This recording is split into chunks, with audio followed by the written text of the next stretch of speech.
There's probably something that you keep putting off that you do actually care about and want to get done, but it never quite feels urgent enough to do today. So this has happened to me many times. You find it just keeps getting pushed to the next week.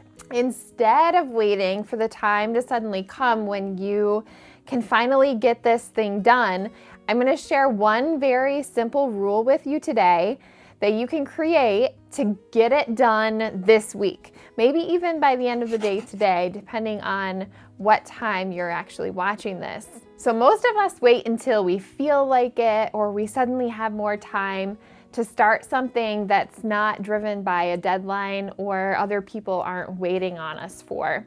But the bottom line is some things are just never going to feel as immediately rewarding as others. And so they don't make it to the top of the priority list. These are things like, for me, organizing the office, administrative tasks, that one project that always keeps getting bumped to the next week. So these things lose every time against other things that either feel more urgent or that just feel better right now in the moment. There's the rule I'm going to share with you that we can use to actually change that.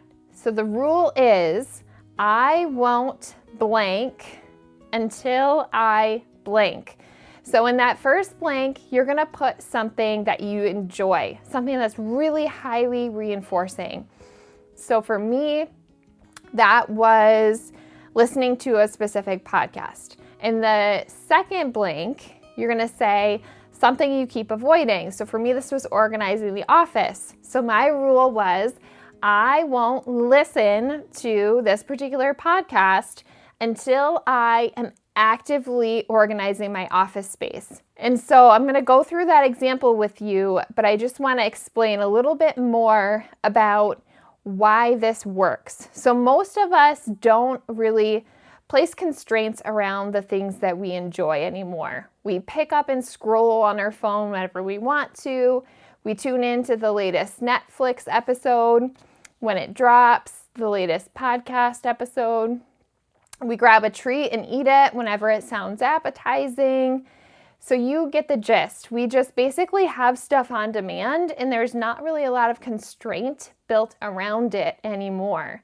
When this goes unchecked, it's no wonder that we just keep putting off other things that are way less enjoyable or rewarding, even if they're things that we say that we want to get done. That's just the way behavior works. This rule is following something in behavioral science called the Premack principle. So this has been demonstrated across people, animals. It's a fundamental principle of behavior.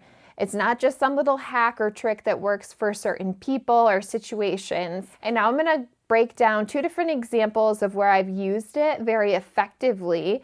And then I'm going to share 3 mistakes that you want to make sure you avoid if you want it to work for you, because it doesn't work if you just place anything in those blanks and try to apply it. Okay, so the 2 examples really quickly. First is no coffee until I drink my greens. It's an immediate reward for me. The coffee is highly motivating. I look forward to it every day. So there's that consistency built every single day, and there's no negotiation. I say no coffee until greens, and I don't allow myself to skip every so often. I just say, no, that's a hard rule. That's the way I operate now. And then the other one, like I mentioned with the podcast and organizing my office, I said, I don't listen to this podcast unless I'm actively organizing my office. This was really powerful because it was also time sensitive. So it was something that expired at midnight. So I didn't suddenly just feel like organizing my office at 10 p.m. that day. It was a full day. But I really wanted to listen to that stuff before it expired.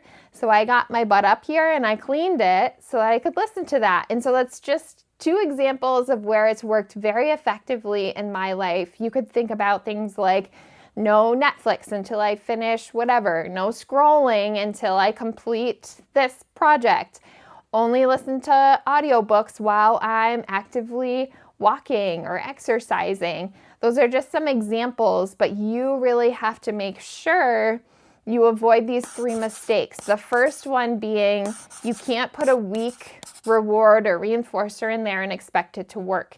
If you don't actually care about getting access to that reward, it's not going to work. Has to be something that you're like, I'm really motivated to get this. It's going to make a difference in the way that my day feels if I don't get this thing in. And then the second mistake is not really having a restriction there. So just putting this rule in place, but then giving in and allowing yourself to do the thing anyways, that really chips away at both your confidence and your trust in yourself to follow through with things, and it's not a good way to operate. The third mistake you want to avoid is putting too big of a task in that second blank. So you want to start with something that's reasonable. If you're saying I'm going to clean the whole house top to bottom in order to go out to dinner with my spouse or something like that, like if that's a really huge monumental task, then you might want to consider breaking it down into smaller pieces so it's a little bit more manageable for you and you can contact some success with this. So this works not because you are setting some sort of a intention, but it works because you're actually creating a contingency around that behavior. That's the most important part here. So when we look at trying to align our daily actions with long-term goals, things that don't have an immediate payoff or reward, this is what it looks like. You have to set up contingencies for yourself and say, I'm not going to do these other things until I've taken care of this stuff, because I know otherwise maybe it's lower on my priority list and it won't end up happening. So we're not waiting until everything lines up perfectly and we have the time and the energy and the enthusiasm, but we're setting up our environment so that the right things do happen more often. So instead of waiting for the motivation to do the thing, this simple rule allows you to leverage it. If this resonates with you, this is exactly the kind of shift that I share in my Friday recalibration emails, where we take a week that maybe felt unproductive and actually find the progress in it and then set ourselves up for a great week ahead. I'll share the link to that down below, and I appreciate you spending the time to watch this. I'll see you in the next one.